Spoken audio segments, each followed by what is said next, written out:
Gaza में Israeli हमलों से मचे उस विध्वंस की, जहां मिसाइल हमले में कैसे इमारत हुई जमींदोज और हमास इमारत का कर रहा था इस्तेमाल। हमास के सरेंडर करने तक विध्वंसक हमले, आईडीएफ का दावा।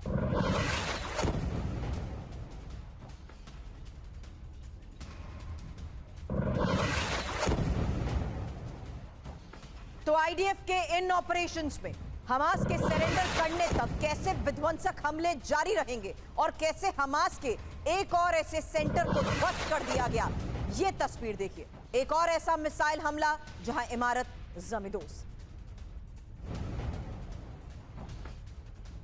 और गाजा में ही आईडीएफ की टारगेटेड एयर स्ट्राइक, मिसाइल हमले में पूरा घर कैसे तबाह हुआ, वो तस्वीर। एक और तस्वीर, ये सेंट्रल गाजा में रात भर इजरायल के हमले की वो तस्वीर है जहां बहुमंजिला इमारत से आईडीएफ की मिसाइल कैसे टकराई, ये बड़ी खबर ये कि गाजा में 24 घंटे में 23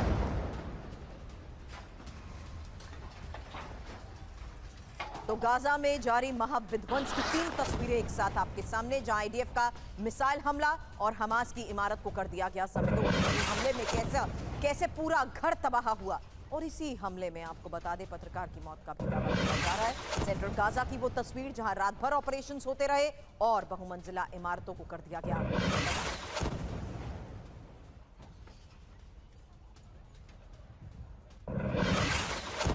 पैसिफिक में रूस की अमेरिका को सीधी चेतावनी, बड़ी खबर है। रूस ने दागी ऑनिक्स क्रूज मिसाइल, और पैसिफिक में ही कुरील द्वीप में रूस का यह मिसाइल परीक्षण है।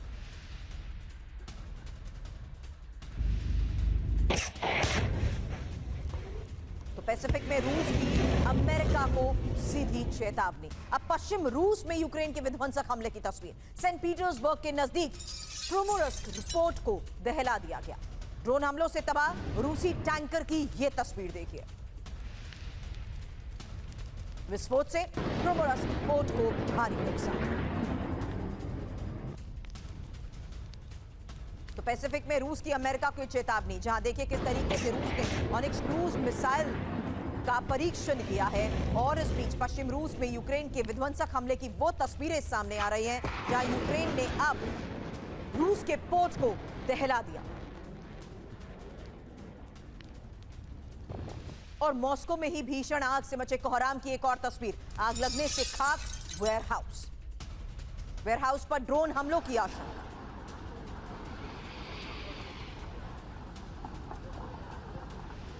तो मॉस्को में लगातार ड्रोन हमलों की आशंका के बीच ये वो तस्वीरें सामने आ रही हैं, जहां साफ है कि किस तरीके से यूक्रेन अब वेयरहाउस को टारगेट करते हुए हमलों को अंजाम दे रहा है। वहीं मॉस्को में भीषण आग से मचे कोहराम की ये एक और तस्वीर है, जहां यूक्रेन ने क्रोमोरस्क पोर्ट को भी दहला दिया। और लंदन में चार्ली कर्क की हत्या का विरोध, एक और बड़ी खबर है। सेंट्रल लंदन में जुटे हजारों प्रदर्शनकारियों की ये तस्वीर, चार्ली कर्क के हत्यारे को सजा की मांग। ट्रंप के नजदीकी चार्ली कर्क की गोली मारकर हत्या हुई। फिलहाल सेंट्रल लंदन की वो तस्वीर जहां हजारों प्रदर्शनकारी विरोध जता रहे हैं, और लंदन में ही चार्ली कर्क की हत्या का विरोध जताते प्रदर्शनकारियों की ये तस्वीरें। 2 तस्वीरें एक साथ आपके सामने, जहां चार्ली कर्क के हत्यारे को सजा की मांग के दौरान हो रहे प्रदर्शन को हालात बेकाबू हो गए। वहीं पुलिस के साथ इन प्रदर्शनकारियों की भिड़ंत हुई, क्योंकि इस पूरे रूट को ब्लॉक करते हुए जिस तरीके से इन्हें आगे बढ़ने से रोका जा रहा था, जाहिर सी बात है हजारों की संख्या में मौजूद प्रदर्शनकारियों को रोकना एक बहुत बड़ी चुनौती। और उसी दौरान हुई झड़प की ये तस्वीर। और कतर में इजरायल के खिलाफ प्रदर्शन, दोहा में उमड़े हजारों प्रदर्शनकारियों की अब तस्वीर देखिए। दोहा में इजरायली हमलों का विरोध जताया जा रहा है और इजरायल के खिलाफ एक्शन की मांग हो रही है। तो लगातार हो रहे विरोध प्रदर्शन और एक्शन की वो तस्वीरें, जहां साफ है कि किस तरीके से आईडीएफ भी हमलों को दे रहा है अंजाम, जबकि यूक्रेन रूस को सीधे कर रहा है टारगेट। जहां गाजा में इजरायली हमलों की एक एक तस्वीर आपने देखी, गाजा सिटी में पिछले 24 घंटे में किस तरीके से हमलों को अंजाम दिया गया। वहीं रूस ने ऑनिक्स क्रूज मिसाइल का परीक्षण भी किया है, और ड्रोन हमलों से कैसे रूसी टैंकर को तबाह किया गया, रूस के अंदर कैसे मॉस्को को सीधे टारगेट यूक्रेन कर रहा है, उसकी तस्वीर आपने देखी। और लंदन और दोहा में प्रदर्शनकारियों की वो तस्वीर, जहां अब विरोध जताने के लिए प्रदर्शन का स्तर बढ़ चुका है। हालांकि अब 4 बजे की 4 वो बड़ी खबरें जहां रूस की परमाणु मिसाइल तैनात को लेकर भी खबर बहुत बड़ी है और यूके को वार्निंग और सुने कैसे तैयार, इसी को लेकर एक्सपर्ट से होगा सीधा सवाल। वहीं वेनेजुएला के पास 48 घंटे क्योंकि उड़े यूएस के F-35 और चीन बॉर्डर के नजदीक यूएस और यूके सेना की लेकर भी बहुत बड़ी खबर है। लेकिन सबसे पहले ब्रिटेन पर डायरेक्ट हमला कर सकता है रूस। ये वो बड़ी खबर है जहां लंदन पर रूस की मिसाइलों से हमले होंगे और यूक्रेन के यूएन में राजदूत मेलनिक की ये बड़ी चेतावनी। तीसरे विश्व युद्ध की खाई में जा रही है दुनिया।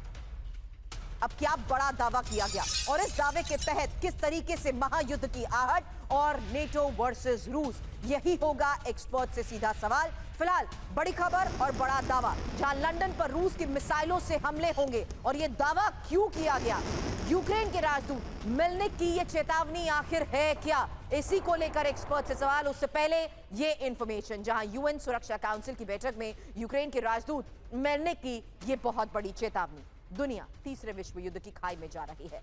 जल्दी रूस की मिसाइलें लंदन में बरसेंगी। सिन्हा सर, सवाल इसी खबर पर आपसे करूंगी सबसे पहले, क्योंकि मेलनिक ये दावा कर रहे हैं कि ब्रिटेन तक हमला कर सकता है रूस और रूस जानबूझकर नेटो के एयर स्पेस में घुसपैठ भी कर रहा है। रूस सिर्फ पोलैंड तक नहीं रुकने वाला है, ये सबसे बड़ा दावा किया गया है। हालांकि सर, रोमानिया, जर्मनी, इसको लेकर बाद में खबरें दिखाऊंगी और करूंगी सवाल। उससे पहले मेलनिक का ये दावा जहां वो ये कह रहे हैं कि कैसे रूस जानबूझकर नेटो के एयर स्पेस में घुसपैठ कर रहा है और सीधा वार ब्रिटेन पर।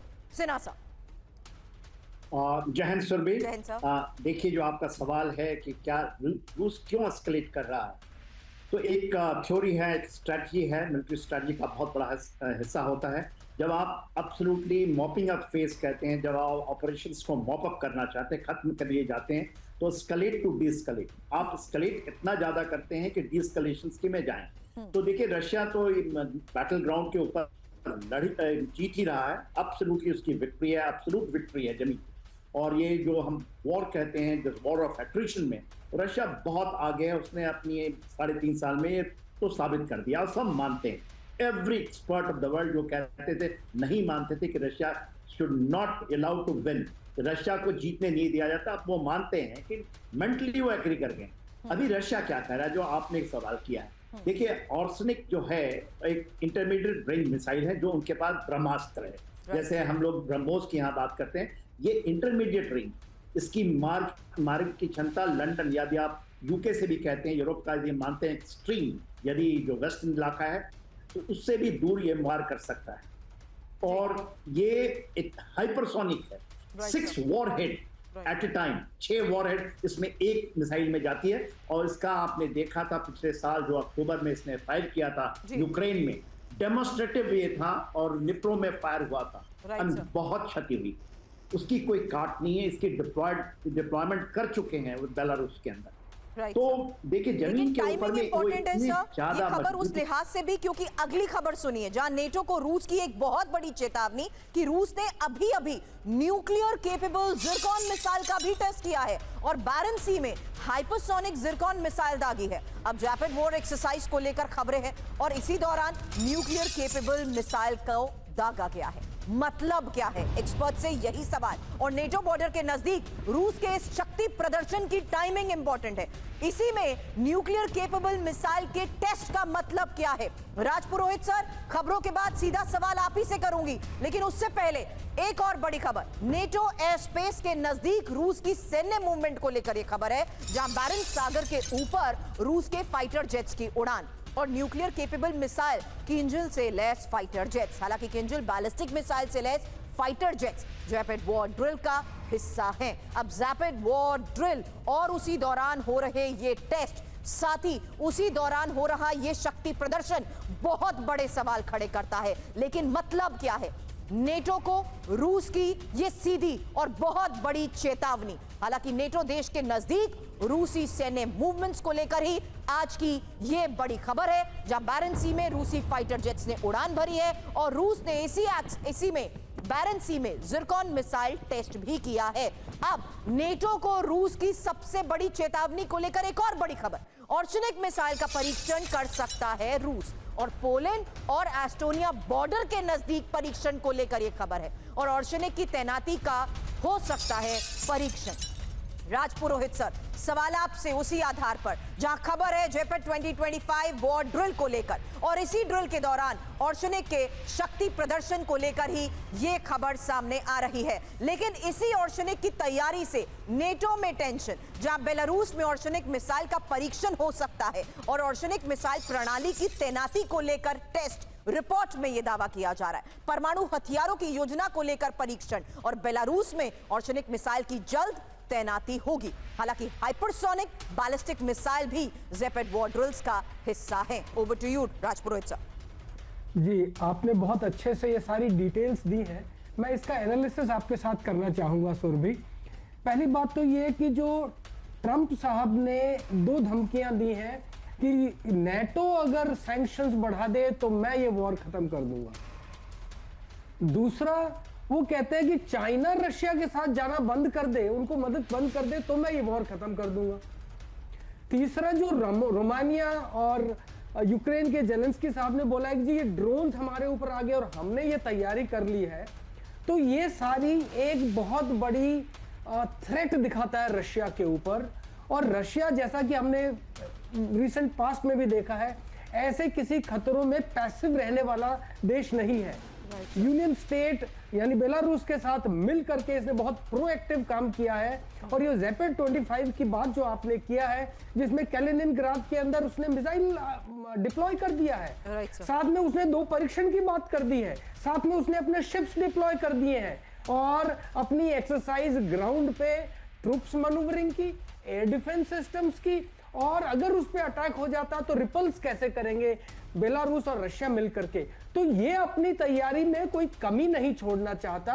और ये एक जो थ्रेट है, लास्ट थ्रेट, न्यूक्लियर वॉर का थ्रेट, तो वो बहुत क्लियरली सबको बता देना चाहता है कि मेरे पास हथियार है, मैं कर सकता हूं, पंगा नहीं लेना। तो अगर इन दोनों बातों को हम गौर करें तो अमेरिका ने अपने आप को बहुत ज्यादा फैला लिया है। Concentration of forces at the point of impact जो होना चाहिए वो मुझे थोड़ा कम नजर आ रहा है। युद्ध की तैयारी की बजाय डिप्लोमेटिक और ट्रंप की बातों पे ज्यादा गौर किया जा रहा है। इनको देखते हुए मुझे लगता है कि रूस इस बार बहुत क्लियरली मेंशन कर रहा है कि let us not take the situation to a nuclear level, otherwise जैसा आपने बोला वर्ल्ड वॉर 3 बिल्कुल नजदीक। Understood sir. लेकिन रूस की यही विनाशक जंगी तैयारी और नेटो से विनाशक जंग की तैयारी में रूस, यही एक और बड़ी खबर। समझिए कैसे रूस के मिसाइल मूवमेंट से अब नेटो में हड़कंप है और पोलैंड बॉर्डर पर बैलिस्टिक मिसाइलों की तैनाती को लेकर खबर बहुत बड़ी है। हालांकि कैलिनिनग्राड में स्कैंडर M मिसाइलों के एक्शन को लेकर भी खबर है और जेपेट 2025 एक्सरसाइज में ही न्यूक्लियर ताकत जिस तरीके से दिखाई गई है वो बड़े संकेत और बड़े सवाल खड़े करती है। हालांकि नेटो पर मिसाइल हमला रूस की ये वार्निंग है क्या और कैसे रूस की इसी एक्सरसाइज को देखते हुए बड़ी खबरें सामने आ रही हैं जिससे टेंशन नेटो के बढ़ती जा रही है। अब नेटो के साथ न्यूक्लियर जंग की तैयारी में है क्या रूस, ये एक बहुत बड़ा सवाल है।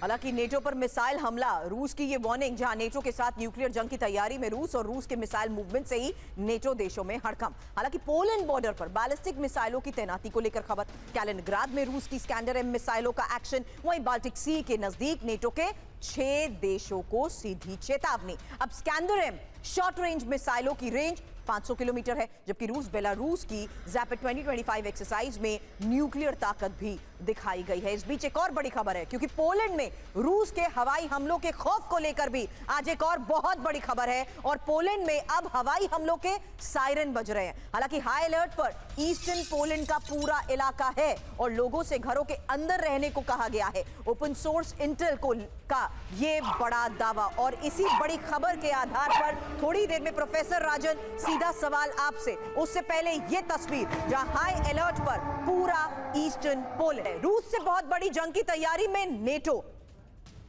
पोलैंड बॉर्डर पर नेटो के फाइटर जेट्स की उड़ान और पोलैंड की सुरक्षा के लिए नेटो के प्रीएम्प्टिव ऑपरेशन। हालांकि रूस से ड्रोन हमलों की आशंका में हाई अलर्ट पर नेटो और पोलिश ऑपरेशनल कमांड की तरफ से क्या बड़ा दावा किया गया, यही अगली इंफॉर्मेशन। और उसके बाद प्रोफेसर राजन, सवाल आपसे, क्योंकि नेटो की उड़ान, रूस को चेतावनी, जहां पोलैंड बॉर्डर पर ही नेटो के फाइटर जेट्स की उड़ान को लेकर खबर बहुत बड़ी है। हालांकि लगातार ये बड़े दावे भी किए जा रहे हैं कि कैसे पोलैंड की सुरक्षा के लिए नेटो का प्रिवेंटिव ऑपरेशन और फ्रांस, जर्मनी, ब्रिटेन, डेनमार्क के फाइटर जेट्स के एक्शन को लेकर खबर। पूर्वी पोलैंड के ल्यूब्लिन एयरपोर्ट को भी बंद कर दिया गया है। यूरोपीय देशों से पोलैंड की कई उड़ानों को डाइवर्ट किया गया है और पोलैंड में ही 19 रूसी ड्रोन की घुसपैठ के बाद हाई अलर्ट पर नेटो है। हालांकि हाई अलर्ट पर ground base air defence system और पोलैंड के पीएम डोनाल्ड टस्क की तरफ से इसको लेकर प्रोफेसर राजन दावा किया गया। जो हम पहले बात करते थे, क्या रशिया वर्सेस नेटो काउंटडाउन की शुरुआत हो चुकी है? क्या ये वही टाइमिंग है प्रोफेसर राजन जहां हाई अलर्ट पर ground base air defence system भी बताए जा रहे हैं? शुक्रिया बुलाने के लिए। मैं बता दूं 2-3 जो डेवलपमेंट्स हुए हैं ये काफ़ी ख़तरनाक हैं और जो इशारा करते हैं कि दोनों ग्रुप्स में टेंशन काफ़ी राइज कर रहा है। एक तो क्या आपने जैसा बताया कि 19 जो उनके ड्रोन्स थे रूस के, बताया जा रहा है वो बेलारूस के इलाके से, रूस से सीधा नहीं आए थे, बेलारूस से ओरिजिनेट करके वो पोलैंड में चले गए थे। उसमें 4 को नेटो ने शूट डाउन कर दिया था और शूट डाउन करने के लिए जो यूज हुआ था वो बहुत इंटरेस्टिंग है। F-35 उसमें यूज हुए थे, जो वार्निंग लेटेस्ट एडवांस इटली का वार्निंग सिस्टम है। कहने का मतलब कि नेटो ने अपनी जो फोर्सेस है उसको पूरा यूनाइट करके, स्क्रैम्बल करके ड्रोन को शूट डाउन किया था। दूसरा डेवलपमेंट यह हो रहा है कि आप जानते हैं कि जॉइंट मिलिट्री जो एक्सरसाइजेज हैं बेलारूस और इनके बीच में, जो रूस के बीच में, आपको याद होगा कि जब यूक्रेन पे हमला हुआ था पहली बार 2022 में, तो उसमें भी इसी ढंग के जॉइंट एक्सरसाइजेज हुए थे, उसके बाद हमला हुआ था।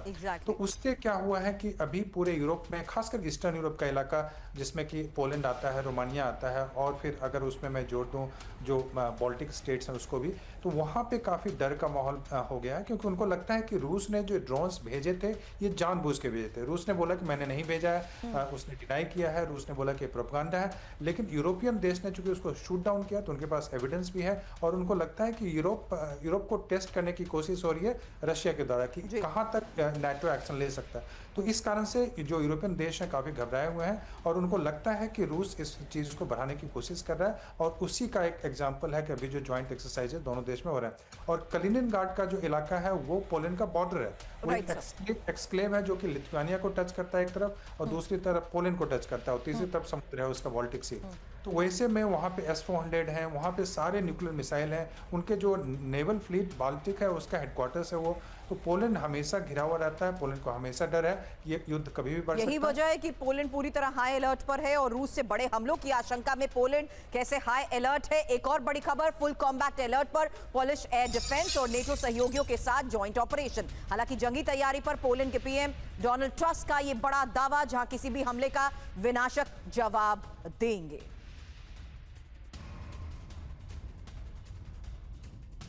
तो रूस का डर, पोलैंड हाई अलर्ट, जहां फुल कॉम्बैट अलर्ट पर पोलिश एयर डिफेंस। और यही एक और सबसे बड़ी खबर। इसी खबर के बाद सेना सर, सवाल आपसे, क्योंकि ground base air defence system active बताए जा रहे हैं, नेटो सहयोगियों के साथ जॉइंट ऑपरेशन को लेकर खबर है। वहीं पोलैंड के पीएम डोनाल्ड टस्क ये बड़ा दावा कर रहे हैं कि किसी भी हमले का जवाब देंगे। अब पश्चिमी यूक्रेन में रूस के अटैकिंग ड्रोन, ये भी डोनाल्ड टस्क की तरफ से दावा किया गया है। लेकिन क्या इसी पैटर्न को समझते हुए सेना सर ये मान लिया जाए कि पोलैंड भी अपनी फुल फ्लेज तैयारी कर रहा है? सवाल आपसे करूं उससे पहले, पोलैंड के खिलाफ जंग में उतर चुके हैं पुतिन और दूसरे यूरोपीय देशों पर हो सकता है हमला। ज़ेलेंस्की ने यूरोपीय देशों को आगाह किया है, रूस के खिलाफ प्रतिबंध लगाए पश्चिम देश और तेल गैस की खरीद से भर रहा है पुतिन का खजाना। सर, जैसा कि अभी थोड़ी देर पहले प्रोफेसर राजन ने भी कहा, इस तरह की ड्रिल्स के बाद सीधे ऑपरेशन की शुरुआत होती है और ये वही पैटर्न इस वक्त नजर आ रहा है जहां रूस की इसी बढ़ते खतरे को देखते हुए पोलैंड भी आगाह बार बार कर रहा है और ज़ेलेंस्की तो दोहरा रहे हैं कि किस तरीके से पुतिन के खिलाफ सैंक्शंस और एक्शंस की इस वक्त जरूरत है, वरना हमला तय। देखिए सुरभि, पहले भी आप बहुत बार इसको कवर करती रही हैं कि जिस तरह से चीजें डेवलप हो रही हैं ट्रांस अटलांटिक एरिया में, उसमें पोलैंड का क्या है, पोलैंड के ऊपर में अब जो खतरा मंडरा रहा है ये खतरा जब आप देखें तो 2022-23 के बाद जनरली पोलैंड के नाम आते हैं। पोलैंड की बहुत ज्यादा इसकी अहमियत इसलिए हो जाती है कि Poland is the frontline state Ukraine के बाद में है। और खास करके बेलारूस में देखिए, यूक्रेन के बाद यूक्रेन इज मोर और लेस जो इन्होंने अपना किया था वो अचीव कर लिया। पोलैंड में 10 लाख यूक्रेनियंस अभी रह रहे हैं। पोलैंड में 10,000 ट्रुप्स अमेरिकन हैं। और ये मैं नहीं कह रहा हूँ, कहीं बातें नहीं होती इसकी, मगर इनके जो प्रेसिडेंट अभी चुने गए हैं वो डोनाल्ड ट्रंप से तकरीबन 1 महीना पहले, अब 20 दिन पहले उन्होंने वहां से बताया, अमेरिका से बताया कि we thank you for 10,000 people. वो सीक्रेटली वहां रखे हुए हैं। पोलैंड फ्रंटलाइन स्टेट में पूरा सप्लाई रूट इनका इसी से आता है। और पोलैंड को ऐसा था कि पूरा जो ईस्टर्न यूरोप का हिस्सा है उनको कहीं नेतृत्व मिल जाए। ये उनके मन में तो ये बात है कि आफ्टर पहले यूक्रेन सोचता था, यूक्रेन डिफीट हुआ अपने डिजाइन्स में, तो पोलैंड आ चुका है। पोलैंड के अंदर में जो सबसे इंपॉर्टेंट है वो कैलिनिंग्राड का इलाका जो आप दिखा रही थी, सेल्वाकी जो गैप्स है उसको लेने की हरदम मनसा रहती है। बेलारूस इज मोर और less the part of Russia. तो उनके स्ट्रेटेजिक डिजाइन का ये हिस्सा है। और ये 3-4 सालों से हर एक बार होता है कि नहीं, कैलिनिंग्राड का ऊपर में जर्मनी का है, क्योंकि वो जर्मनी का एक्चुअली लैंड है occupied by Russia, but Russia का वो हिस्सा हो चुका है। इस जर्मनी को उन्होंने जब छोड़ दिया था, मगर कैलिनिंग्राड को नहीं छोड़ा, बाल्टिक के ऊपर में अपने पकड़ रखने के लिए, और नहीं छोड़ेंगे, उसका विस्तार करेंगे वो उस गैप के। और उनका स्ट्रेटेजिक एम पूरे यूरोप में कोई एम नहीं है other than linking Kaliningrad with Belarus to with Russia. Belarus के अंदर में भी ये उनका ये है समझौता कि it will become the part of Russia.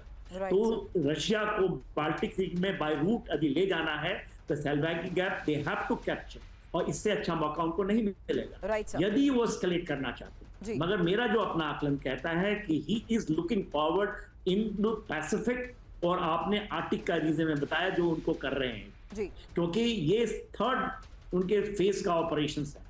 2027 के अंदर में they have to hold NATO in this front, जिससे कि रशिया एक्टिवेट हो इंडो पैसिफिक में विद रशिया, क्योंकि उनको स्ट्रेटेजिकली डिफीट करना है यूनाइटेड स्टेट्स अमेरिका, ना कि यूरोप को। Understood sir. लेकिन जिस तरीके से आपने ओवरऑल इसकी इंपॉर्टेंस लोकेशन वाइज भी समझा दी, उसमें यही बड़ी वजह है कि ज़ेलेंस्की भी दावा कर रहे हैं कि किस तरीके से रूस सीधे अब पोलैंड को टारगेट कर चुका है, और ऐसे में यूरोपीय देशों को भी वो कर रहा है आगाह। लेकिन अब एक और फ्रंट जहां वेनेजुएला से मिडिल ईस्ट और महाविध्वंस की दस्तक, बड़ी खबर अब आपके सामने, जहां वेनेजुएला पर किसी भी वक्त बड़ा हमला कर सकता है अमेरिका, और 48 घंटे में वेनेजुएला की सेना का सफाया। वेनेजुएला को अमेरिका की बड़ी वार्निंग, वेनेजुएला आर्मी बेस को तबाह कर देगा अमेरिका।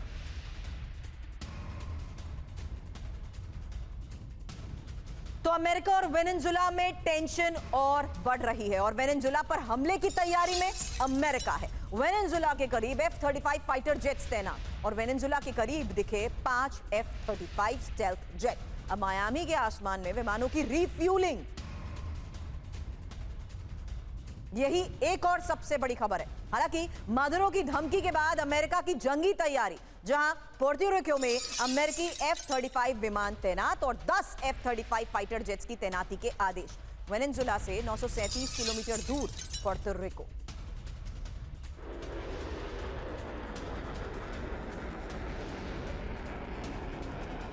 अब युद्ध का सबसे नया फ्रंट अमेरिका वर्सेस वेनेजुएला, और अमेरिका के पोर्टो रिको में 5 F-35 स्टेल्थ फाइटर जेट्स तैनात। हालांकि ट्रंप ने कैरेबियन क्षेत्र में 10 F-35 जेट तैनात करने के आदेश दिए हैं, और यूएस आर्मी हेलीकॉप्टर, ऑस्प्रे विमान, ट्रांसपोर्ट विमान तैनात, और F-35 की तैनाती को वेनेजुएला के राष्ट्रपति मदुरो ने उकसावे की कार्रवाई बताया है। हालांकि F-35 की तैनाती के ही जवाब में वेनेजुएला ने बॉर्डर पर सेना की तैनाती भी कर दी है, और वेनेजुएला के शिप पर अमेरिकी कार्रवाई से दोनों देशों में बढ़ते तनाव को प्रोफेसर राजन समझाइए, क्योंकि यहां जिस लिहाज से बड़ी खबर सामने आ रही है, क्या ये एक और हमले का काउंटडाउन शुरू हो चुका है? ये बड़े तैयारी, अमेरिकी की कार्रवाई, यही सबसे बड़ा संकेत। जी सुरभि, बिल्कुल। देखें, अमेरिका वहाँ पे जो मदुरो की सरकार है उसको बदलने की कोशिश कर रही है, क्योंकि जानते हैं कि मदुरो जो है वहाँ पे एक लेफ्ट विंग गवर्नमेंट है, और मदुरो पे $50 मिलियन का वो वहाँ पे प्राइज भी डिक्लेयर कर चुके हैं। हालांकि वो इलेक्टेड लीडर है और वो तीसरी बार इलेक्ट होकर आए हैं, लेकिन चूंकि लेफ्ट की सरकार है और वेनेजुएला के साथ संबंध अच्छे नहीं है। एक तो आइडियोलॉजिकल कारण है, दूसरा सबसे बड़ा इंपॉर्टेंट कारण है कि ट्रंप चूंकि जो तेल से संबंधित जो कॉर्पोरेट कंपनीज हैं उनसे ट्रंप का सीधा संबंध है। और मार्को रूबियो भी काफी हॉकिश स्टैंड लिए हुए हैं। वो हालांकि खुद हिस्पैनिक ग्रुप से आते हैं, लेकिन वेनेजुएला को लेकर काफी सख्त है। उनको लगता है कि मदुरो की सरकार को बदलना जरूरी है। एक बहाना उन्होंने यह बनाया कि वेनेजुएला की सरकार को बोल रहे हैं कि इनका लिंक ड्रग कार्टेल से है। मैं बता दूं कि वेनेजुएला की सरकार का कोई भी लिंक ड्रग कार्टेल से नहीं है। वो एक बहाना बनाने को, सबसे ज्यादा जो ड्रग जा रहा है वो कोलंबिया से जा रहा है, तो कोलंबिया पे तो अटैक नहीं हो रहा है, वेनेजुएला हो रहा है। क्यों वेनेजुएला पे हो रहा है? तो वहां पे सबसे बड़े पेट्रोल और गैस का सबसे बड़ा संसाधन है, और जो कि ट्रंप की कंपनी, ट्रंप सपोर्टेड जो कंपनी है कॉर्पोरेट, वो कंट्रोल करना चाहते हैं। क्योंकि जब तक लेफ्ट सरकार रहेगी तो कंट्रोल नहीं कर पाएंगे, तो वहां पे सत्ता बदलने की पूरी कोशिश हो रही है। हालांकि बहाना यह दिया जा रहा है। इस वक्त वेनेजुएला के करीब F-35 फाइटर जेट्स की तैनाती को लेकर जो खबर है, 5 F-35 स्टेल्थ जेट। एक और बड़ी खबर उसके बाद राजपुरोहित सर सवाल आपसे करूंगी, क्योंकि वेनेजुएला के शिप पर अमेरिका ने रोका और यूएस नेवी ने वेनेजुएला के शिप को कब्जे में ले लिया है। हालांकि कैरेबियाई क्षेत्र में वेनेजुएला के शिप को रोकने को लेकर यह खबर है, अमेरिका ने ड्रग कार्टेल के खिलाफ कार्रवाई बताया है और नाव रोकने के बाद दोनों देशों के बीच बड़ा तनाव। हालांकि इस तनाव की वजह और एक्शन को लेकर ही एक्सपर्ट से हम समझ रहे थे, क्योंकि ट्रंप ने मदुरो पर अब $25 मिलियन के इनाम को बढ़ाकर $50 मिलियन कर दिया है। हालांकि एक और बड़ी खबर है, जहां अमेरिका के इसी बढ़ते खतरे के बीच क्या अब वेनेजुएला ने भी जंगी तैयारी कर ली है, क्योंकि वेनेजुएला ने मिलिशिया को एक्टिव किया है और मिलिशिया को ट्रेनिंग वेनेजुएला की आर्मी दे रही है। वेनेजुएला के विदेश मंत्री इवान गिल ने कहा है, शिप पर कार्रवाई कर युद्ध को अमेरिका भड़का रहा है। और वेनेजुएला में ही युद्ध की ट्रेनिंग आम नागरिक भी ले रहे हैं। अब सिविलियंस को हथियार चलाने की ट्रेनिंग और सेना से जुड़े अधिकारी फायरिंग की बकायदा ट्रेनिंग दे रहे हैं। वेनेजुएला में 80 लाख मिलिशिया तैयार हो रहे हैं। राजपुरोहित सर, अमेरिका और वेनेजुएला की बढ़ती टेंशन के बीच मुझे यह बताइए कि मायामी के आसमान में रिफ्यूलिंग को लेकर खबर क्या मतलब है, और इस बीच वेनेजुएला की यह तैयारी जहां आम नागरिकों को भी अब पूरी तरीके से ट्रेनिंग को लेकर दावे हो रहे हैं। सर जी, ये आपने एक बहुत अच्छा और इंटरेस्टिंग मोड दिया है यहाँ पर सुरभि, और मैं इसको कनेक्ट करूं। आप देखिए 90s के दशक में इराक के ऊपर ऐसा ही कहा गया था कि उसके पास वेपन्स ऑफ मास डिस्ट्रक्शन है, लेकिन अल्टीमेटली निकला क्या? तेल की वजह से उसको नष्ट कर दिया गया। और मुझे अभी यही लग रहा है, जैसा प्रोफेसर राजन ने बताया, कि मदुरो की सरकार और वेनेजुएला आज की तारीख में लार्जेस्ट प्रूवन ऑयल रिजर्व्स है इनके पास में। रोजाना इनके पास 9,40,000 बैरल तेल निकलता है। तो ये जो आपने पोर्टो रिको के ऊपर के हवाई जहाज दिखाए, रिफ्यूलिंग दिखाई, उनका अमेरिकन इनका एक शिप पकड़ लिया उन्होंने, तो ये अमेरिका जताना चाह रहा है कि जी आपका अंत नजदीक आ गया है। 25 से 50 की हमने आपके ऊपर इनाम रख दिया है, और दूसरी तरफ वो यूरोप और नेटो के जरिए ध्यान भी बटाना चाह रहा है। तो यानी उधर ध्यान बटा करके रूस का वो इधर कुछ करे, ये उसका एक निशाना होगा। मुझे ये लगता है कि अगर वो ये करने की कोशिश करता है तो क्या वेनेजुएला की नेवी और आर्मी कुछ कर पाएंगे? उनकी ताकत नहीं है कुछ करने की। तो दूसरा सवाल आता है कि अगर वो नहीं तो कौन इनके सपोर्ट में आएगा? इनके सपोर्ट में वही लोग आएंगे जो कि अमेरिका के खिलाफ है। Right sir. आज की तारीख में ब्राजील हो, चाहे वेनेजुएला हो, या लैटिन अमेरिकन और साउथ अफ्रीकन कंट्रीज के अंदर चाइना का बहुत बड़ा प्रेजेंस है। तो एक चाइना इनका सपोर्टर बनता है जो कि आ सकता है। और दूसरा, भारत के लिए इंप्लीकेशन है कि हम भी बहुत सारा तेल वहां से इंपोर्ट करते हैं। तो क्या ये हमारे इंपोर्ट को असर डालेगा? क्या ये अगला टैरिफ जो बढ़ा करके भारत और चीन पर डालना चाहेगा, ये उसकी तरफ इशारा है? लंदन बना न्यूक्लियर टारगेट, क्योंकि इसी फ्रंट से लेकर कुछ और बड़ी खबरें और बड़े दावे, जहां जानिए कैसे अब रूस और नेटो में कभी भी सीधी जंग हो सकती है, क्योंकि 3 दिन के अंदर नेटो के 2 देशों से रूस की भिड़ंत, तो रूसी ड्रोन के खिलाफ नेटो देश रोमानिया का एक्शन। अब रोमानिया के 2 F-16 फाइटर जेट ने उड़ान भरी है और रोमानिया एयरफोर्स का रूसी ड्रोन मार गिराने का दावा भी किया गया है। रूस के ड्रोन हमलों से हाई अलर्ट पर रोमानिया। कुछ और बड़ी खबरों के बाद सिन्हा सर, रोमानिया को लेकर ही सवाल आपसे, क्योंकि अब पोलैंड के बाद रोमानिया में रूसी ड्रोन्स घुस चुके हैं और एक और नेटो देश में ड्रोन हमले से हड़कंप को लेकर खबर बढ़ी है। रोमानिया में 10 किलोमीटर अंदर तक पहुंचे रूस के ड्रोन, यूक्रेनी बॉर्डर से लगे तुलिसिया इलाके में ड्रोन हमले का दावा और रोमानिया के आसमान में करीब 1 घंटे तक ड्रोन रहे। अब जेलेंस्की ने रोमानिया में रूसी ड्रोन घुसपैठ का दावा किया है। बड़ी खबर, जहां रूस वर्सेस रोमानिया और नेटो से कभी भी जंग, 3 दिन के अंदर नेटो के 2 देशों से रूस की भिड़ंत और पोलैंड के बाद रोमानिया में रूसी ड्रोन घुसे, यूक्रेनी बॉर्डर से लगे तुलसिया काउंटी में ड्रोन दिखा। रोमानिया में 10 किलोमीटर अंदर तक करीब 50 मिनट तक ड्रोन रहे और रोमानिया के 2 F-16 फाइटर जेट्स ने ड्रोन का पीछा किया। अब रोमानिया एयरफोर्स का रूसी ड्रोन मार गिराने का भी दावा और उकसावे की कार्रवाई कर रहा है रूस। रोमानिया विदेश मंत्री तोयू ओआना का बयान। इस बीच एक और बड़ी खबर है, जर्मनी ने अब युद्ध की बड़ी तैयारी शुरू कर दी है और जर्मनी के सैनिकों की युद्ध की तैयारी शुरू। लिथुआनिया भेजे जाएंगे वॉर एक्सरसाइज कर रहे जर्मन सैनिक। ये लोकेशन इंपॉर्टेंट है, जिस तरीके से कैलिनग्राद का हमारे एक्सपर्ट्स ने जिक्र किया, बाल्टिक देशों का, यहाँ पर पोलैंड का, इनकी जो लोकेशन है वो बहुत मायने रखती है। इसीलिए एक और बड़ी खबर है, जहां जर्मनी के सैनिकों की युद्ध की तैयारी शुरू हो चुकी है और लिथुआनिया भेजे जाएंगे वॉर एक्सरसाइज कर रहे जर्मन सैनिक। लिथुआनिया में तैनाती से पहले युद्ध अभ्यास, यही बड़ी खबर। 2 रास्तों से अलग अलग हजारों जर्मन सैनिक जाएंगे। अब एक और बड़ी खबर, 2035 तक यूरोप की सबसे बड़ी सेना जर्मनी बनाएगा। 2029 तक 90,000 एक्टिव सेना भर्ती का टारगेट रखा गया है और 2029 तक 1,38,000 टेरिटोरियल डिफेंस में भर्ती होगी। ड्रोन, रोबोटिक्स और हाईटेक सिस्टम को सेना में शामिल किया जाएगा। जर्मन के सेना प्रमुख अल्फोंस मेंस का यह बड़ा दावा आखिर है क्या? और साथ ही बड़ी बात, रूस से टेंशन, जर्मनी की जंगी तैयारी। जर्मनी का 2035 तक यूरोप की सबसे बड़ी सेना बनाने की योजना को लेकर खबर है। 2029 तक 90,000 एक्टिव और 64,000 नॉन एक्टिव सेना का टारगेट है और देश की सुरक्षा कमान में 2029 तक 1,38,000 भर्ती जर्मनी करेगा। नेटो के नए फोर्स गोल्स के मुताबिक सेना का पुनर्गठन जर्मनी करेगा। ड्रोन, रोबोटिक्स और उच्च टेक्निक सिस्टम को इंटीग्रेट करने की इस तैयारी का मतलब क्या है, सिन्हा सर?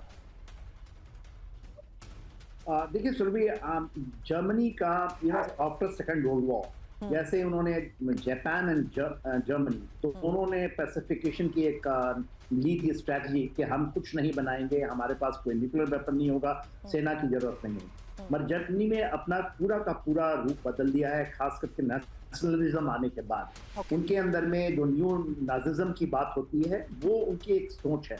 अभी वो जैसे आपने बताया कि पूरे यूरोप में सबसे बड़ी सेना बनाने का उनका अब ऐसा विचार वो कर रहे हैं। वो न्यूक्लियर कैपेबल भी होना चाहते हैं और देखिए उनकी परसेंटेज जो है आज के दिन में पूरे यूरोप में 6% तक पहुंच गए हैं अपने जो मिलिट्री डिफेंस के लिए उन्होंने करना है। और ट्रिगर पॉइंट यदि कोई होगा यदि यूरोप में, तो आपने जैसे बताया था कैलिनिंग्राड को वो मानते हैं उनकी धरती है, भी उनकी धरती सेकेंड वर्ल्ड वॉर के बाद ये रशिया के पास चली गई थी। और आपने अभी बड़ी अच्छी एक बात बताई, लिथुआनिया के लोग बात नहीं करते वहां पर। आज से नहीं, तकरीबन युद्ध शुरू होने के 3 महीने बाद ही एक पूरी ब्रिगेड जर्मनी की लिथुआनिया में रहती है और वो हाईली ये है ट्रेंड है और उनका ऐसा मानना है कि यदि कुछ भी होता है सलवाकी गैप में तो that will come into the action और वो ट्रिगर पॉइंट।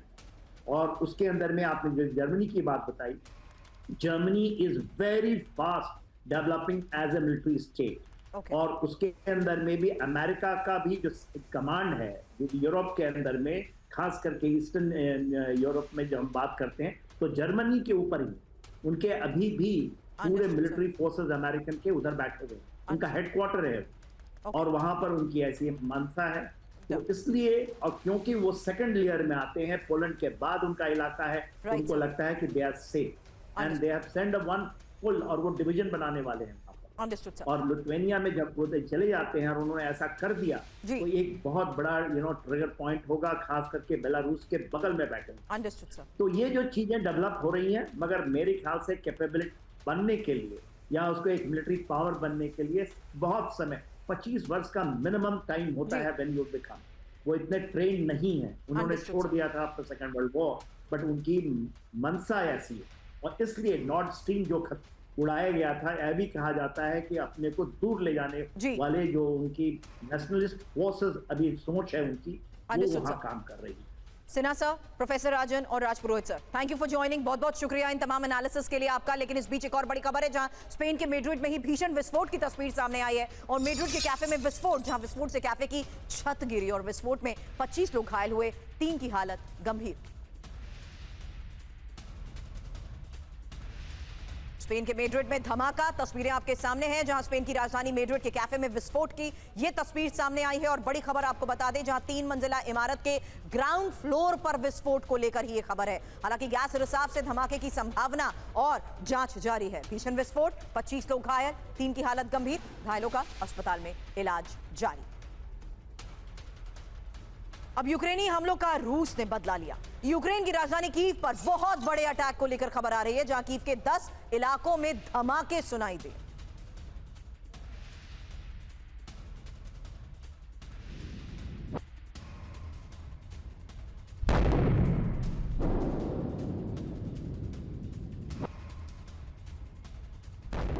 कीव में रूस के हमलों को लेकर अलर्ट, जहां कीव में ऑयल डिपो पर ड्रोन से हमला, कीव में मिलिट्री फैसिलिटी पर अटैक। एक और तस्वीर,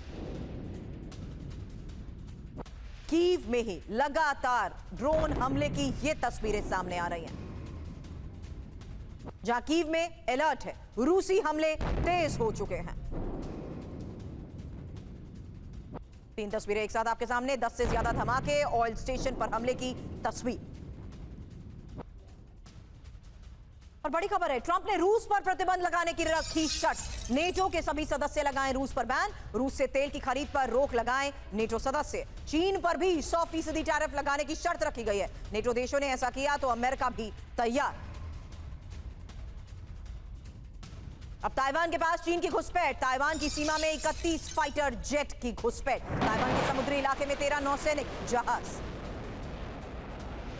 तो ताइवान स्ट्रेट में यूएस और ब्रिटेन की एंट्री से गुस्से में है चीन, और साउथ चाइना सी में यूएस डिस्ट्रॉयर। ताइवान के पास ब्रिटिश युद्धपोत, चीन ने अमेरिका के साथ ब्रिटेन को धमकी दी है। साउथ चाइना सी में उकसावे की कार्रवाई। अब रूस की ऑयल रिफाइनरी पर बहुत बड़ा हमला, सेंट पीटर्सबर्ग में किरीशी रिफाइनरी पर अटैक को लेकर यह खबर है। ड्रोन हमले से रिफाइनरी के बड़े हिस्से में लगी आग की यह तस्वीर।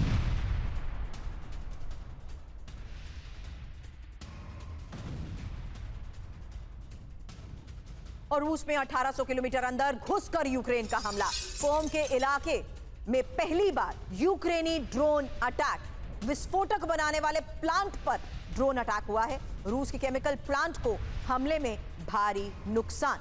तो सेंट पीटर्सबर्ग और पर्मक्रे के साथ साथ बॉर्डर से 14 किलोमीटर दूर कैसे हमलों को दिया गया अंजाम, उसकी तस्वीर ऊफा से सामने आई है। विस्फोट बनाने वाले प्लांट पर यह ड्रोन अटैक, रूस के केमिकल प्लांट को हमले में भारी नुकसान। साफ है कि किस तरीके से लगातार रूस को टारगेट करते हुए यूक्रेन हमले का दायरा बढ़ा चुका है।